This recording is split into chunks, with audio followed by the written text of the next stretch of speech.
Sir आपका नाम?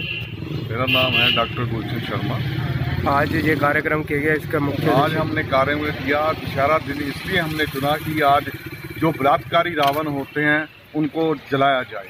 हम ये अनुरोध करते हैं सरकार से कि ऐसा कानून बनाया जाए बलात्कारियों का जिनकी सज़ा शीघ्रता से मिले।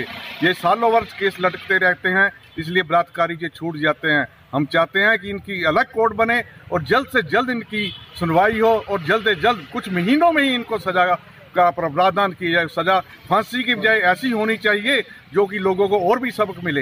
ऐसी सज़ा का इनके लिए प्रावधान सरकार को करना चाहिए, ऐसा कानून लेकर आना चाहिए ताकि ये आगे से ये निर्दोष बच्चियों को, निर्दोष बहनों को, निर्दोष माताओं को ऐसा नीच हरकत करने से बाज आ जाए। दशहरा है, विजयदशमी है, लेकिन कोविड-19 की महामारी के चलते आज कहीं भी रावण नहीं जलाए गए। लेकिन संतोषगढ़ में जनहित मोर्चे संतोषगढ़ द्वारा रावण तो नहीं जलाया गया, लेकिन वहाँ पे बलात्कारियों का रावण जलाया गया है। उस रावण को जलाने का उद्देश्य यही है कि बलात्कारियों के लिए कड़े कानून बने और उन्हें जल्द से जल्द सज़ा हो, उनके मामले फास्ट ट्रैक कोर्ट में चलें। जय हिंद, जय भारत।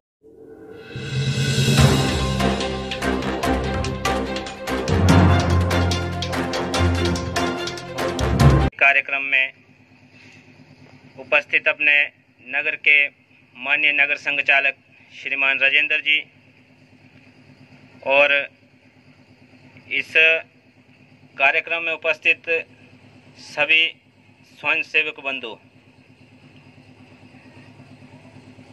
पिछले वर्ष की भांति इस बार फिर हम एक बार विजयदशमी के कार्यक्रम में एकत्रित हुए हैं,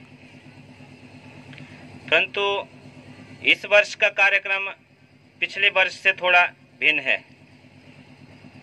ये आप सब स्वयंसेवकों के ध्यान में भी है, क्योंकि पिछले लगभग 6 महीनों से कोरोना जैसी भयंकर महामारी ने पूरे देश को ही नहीं बल्कि पूरे विश्व को इस बीमारी से जो प्रभावित चल रहा है,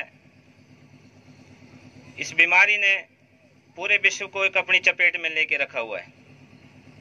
परंतु कोरोना महामारी के दौरान भी राष्ट्रीय स्वयंसेवक संघ के नित्य कार्यक्रम, अनेक प्रकार के छोटे छोटे क्रियाकलापों के माध्यम से संघ अपना कार्य करता रहा है, चाहे वो पारिवारिक शाखाएं हो, ऑनलाइन बैठकें हो, चाहे सेवा के कार्य हो, चाहे अन्य प्रकार के जो भी काम हो। संघ के इस महामारी के दौरान भी चलते रहे हैं।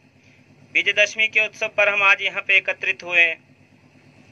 उत्सवों का एक अपना विशेष महत्व होता है और जब हम कोई ना कोई उत्सव मनाते हैं तो उसके पीछे कोई ना कोई भाव छिपा होता है। इसलिए वैसे भी भारत एक प्राचीन राष्ट्र है, तो यहाँ पे हमारे उत्सवों की एक काफी लंबी श्रृंखला है। इन लंबी श्रृंखला में से संघ ने कुछ विशेष कर 6 उत्सवों को चुना हुआ है। अब संघ ने जिन उत्सवों को चुना हुआ है, उस संघ ने उत्सवों को नया नहीं मनाया या कोई नया निर्माण नहीं किया है। संघ ने केवल उन्हीं उत्सवों को चुना हुआ है जो इससे पहले हिंदू समाज मनाता था और आज भी मना रहा है। इन उत्सवों में जब हम बात करते हैं कि आज जो विजयदशमी का कार्यक्रम है, विजयदशमी उत्सव की शक्ति की उपासना का पर्व है, बुराई पर अच्छाई की जीत का पर्व है, असत्य पर सत्य की विजय का पर्व है। क्योंकि विजयदशमी के दिन भगवान राम ने असुरी शक्तियों का नाश करके, लंकापति रावण का वध करके अधर्म पर धर्म की विजय प्राप्त की थी। इसलिए ये विजयदशमी का त्योहार हम सभी के लिए एक गौरवमय और खुशहाली वाला दिन है। शक्ति की उपासना करते हैं। इसके अलावा विजयदशमी के कार्यक्रम को हम शस्त्र पूजन का कार्यक्रम भी कहते हैं, क्योंकि जब पांडव अपने 12 वर्ष के वनवास और 1 साल का अज्ञातवास पूरा करने के बाद आए थे, तो जब उन्होंने शस्त्र धारण किए थे तो उन्होंने भी इसी दिन पहले शस्त्र पूजन किया था। उस शस्त्र पूजन के बाद ही उन्होंने शस्त्र धारण किए थे, इसलिए इसे हम शस्त्र पूजन का दिन भी कहते हैं। प्राचीन काल से ही भारत अपना हिंदू राष्ट्र, यहाँ पर अंग्रेजों का शासन रहा, मुगलों का आक्रमण रहा, परंतु इन सारी आपदाओं और विपदाओं के बावजूद भी अनेक समस्याओं का सामना करते हुए भी हम दिन प्रतिदिन अपने देश को मजबूती की ओर लेके जा रहे हैं। 1925 में जो एक विजयदशमी के दिन डॉक्टर केशवराव बलिराम हेडगेवार जी ने संघ की नींव रखी थी, वही आज छोटा सा संगठन जो 1925 में शुरू हुआ था, मात्र 16-17 लोगों को इकट्ठा करके शुरू किया था, तो आज विश्व का सबसे बड़ा गैर राजनीतिक संगठन बन गया है। आज समाज में अनेक प्रकार के क्रियाकलाप, अनेक प्रकार के प्रकल्प राष्ट्रीय स्वयंसेवक संघ द्वारा चलाए जा रहे हैं। छोटे छोटे प्रकल्पों द्वारा भारत में नहीं बल्कि विश्व के अनेक देशों में संघ का काम चल रहा है। भारत के प्रत्येक कोने में संघ का काम पहुंच रहा है। इस काम को पहुंचाने के पीछे आप जैसे सभी स्वयंसेवकों का, आप जैसे सभी कार्यकर्ताओं का हाथ है। आज पूरे विश्व भारत की ओर देख रहा है, पूरे विश्व की निगाहें भारत पर टिकी हुई हैं। एक समय होता था जब कोई भी बाहरी शक्ति आके हमारे देश पर आक्रमण करके उन्हें अपना गुलाम बना देती थी, परंतु स्वयंसेवक बंधु, अब समय बदल चुका है। अब समय परिस्थिति के अनुसार सारी स्थितियां बदल चुकी हैं। 1962 में जो चीन भारत को पराजित करते भारत की 9 किलोमीटर जमीन के अंदर घुस आया था, आज उसी चीन को भारत उसी की भाषा में जवाब दे रहा है। स्वदेशी की बात हो, चाहे अभी जैसे सर्जिकल स्ट्राइक की बात हो, एयर स्ट्राइक की बात हो, ये सारी बातें हमारे जो देश के नौजवान वीर हैं या देश के सभी देशभक्त लोग हैं, हमारा सारा हिंदू समाज, चाहे उन्होंने चाइना को ये जवाब एक हमारे सैनिकों ने दिया हो और दूसरा जो हमारा उनको आर्थिक व्यवस्था को डैमेज करने के लिए जो हमारे देश के लोगों ने उनकी सामान को खरीदना बंद कर दिया, उनके सामान का बहिष्कार किया, इसी से चीन को उसी की भाषा में जवाब मिल चुका है। 1925 में जब संघ शुरू हुआ था तो छोटे छोटे विद्यार्थियों को लेकर डॉक्टर साहब ने संघ शुरू किया था।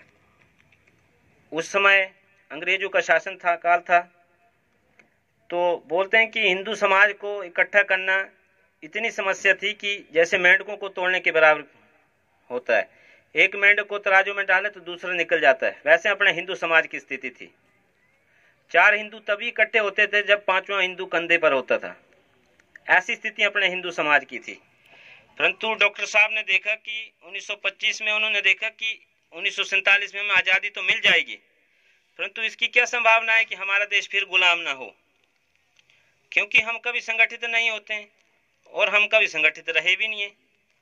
तो इसके लिए डॉक्टर साहब के मन में विचार चला कि ऐसी कौन सा प्रयत्न किया जाए जिससे हमारा हिंदू समाज संगठित होके एक मजबूत राष्ट्र के रूप में उभर सके। तो इसलिए उन्होंने 1925 में फिर विजयदशमी के दिन ही संघ की स्थापना की। 1925 से लेकर आज तक जितने भी बाहरी आक्रांता या अपने इतिहास में हम देखते हैं, मुगलों का शासन रहा या हमारे यहाँ पे सभ्यता एवं संस्कृति को नष्ट करने के लिए अनेक प्रयत्न किए गए, परंतु उसके बावजूद भी आज हम उसी स्थिति में खड़े हैं। क्योंकि किसी भी देश का पतन तब निर्भर है जब वहाँ की सभ्यता और संस्कृति नष्ट हो जाती है, उसके बाद वहाँ का उसी देश का पतन शुरू हो जाता है। इसलिए हमने अपनी सभ्यता एवं संस्कृति को बचाकर फिर से एक हिंदू राष्ट्र को खड़ा करने के लिए प्रण लिया है।